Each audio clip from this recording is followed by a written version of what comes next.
आज हम बात करेंगे अगस्त ऋषि की, अगस्त मुनि की। कौन थे ये, ध्यान रखना। तो अगस्त मुनि को ध्यान रखना, इनका जन्म कैसे हुआ। तो सबसे पहले हम देखते हैं कि इनका जन्म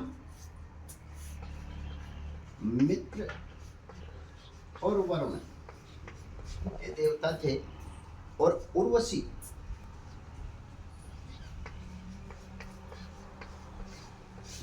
जो मेनका थी, जो उर्वशी अप्सरा थी, उस पर ये मोहित हो गए। मोहित होने के कारण जो इनका स्खलन हुआ, स्खलन होने के कारण उस स्खलन को इन्होंने एक मटके में डाल दिया, घड़े में डाल दिया। ध्यान रखना भैया, किसमें डाल दिया? घड़े में डाल दिया। उस घड़े से उत्पन्न दो भाइयों का जन्म हुआ। एक का नाम विशिष्ट रखा और दूसरे का अगस्त्य। तो विशिष्ट ऋषि और अगस्त्य ऋषि का जन्म कुंभज से हुआ, मटके से हुआ, इसलिए इनको कुंभज भी कहा जाता है, घट योगी भी कहा जाता है, घट योनि भी कहा जाता है। ध्यान रखना।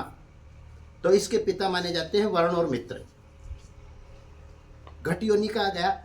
ये ध्यान रखना भैया, ऋग्वेद के जनक माने जाते हैं, मंत्र दृष्टा। अगस्त्य ऋषि ऋग्वेद के जनक माने जाते हैं, मंत्र दृष्टा माने जाते हैं। दक्षिण भारत में इन्हें योग साधना और चिकित्सा पद्धति की भी स्थापना की, और इनकी पत्नी का नाम था, ध्यान रखना, लोपमुद्रा। क्या नाम था?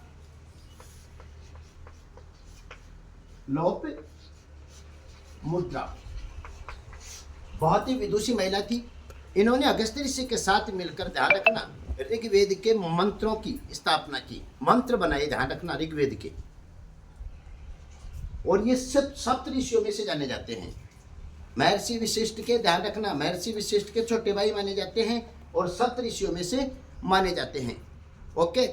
अब इनके बारे में कहा जाता है कि इन्होंने समुद्र का पानी पी लिया, समुद्र को सोख लिया। कैसे सोखा? ये बहुत ही ज्ञानी थे। इन्होंने एक बार कालकेय नामक जो राक्षस थे, वो रात को देवताओं को और जो जितने भी ये लोग थे, यज्ञ करने वाले थे, ऋषि मुनि थे, संत थे, इनको परेशान करते थे। रात को परेशान करते और दिन में समुद्र में जाके छिप जाते थे। तो उनका वध कैसे करें? समुद्र में छिप गए।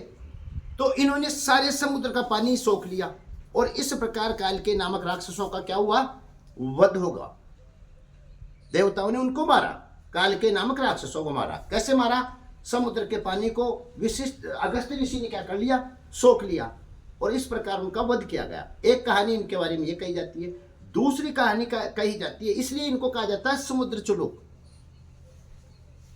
समुद्र चुलुक कहा जाता है समुद्र का पानी सोखने के कारण। दूसरी किंवदंती इनके बारे में बताई जाती है कि एक बार ये दक्षिण भारत की तरफ जा रहे थे, और विंध्याचल पर्वत को अपने आप पर अहंकार था कि मेरे से बड़ा दुनिया में कोई नहीं है। वो सूर्य की जो रोशनी आ रही थी उसको रोक लिया उसने, सूर्य को तप को रोक लिया, तेज को रोक लिया। तो चारों ओर अंधकार हो गया, हाहाकार मच गया, देवताओं में हाहाकार, ऋषि मुनियों में हाहाकार, यज्ञ कैसे हो। तो जब ये दक्षिण की ओर जा रहे थे, तो विंध्याचल पर्वत ने इनको झुक कर प्रणाम किया।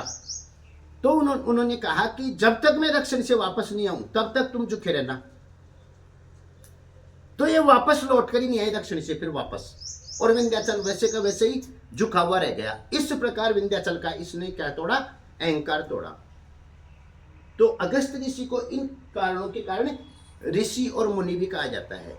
ये सप्त ऋषियों में से माने जाते हैं भैया। ओके।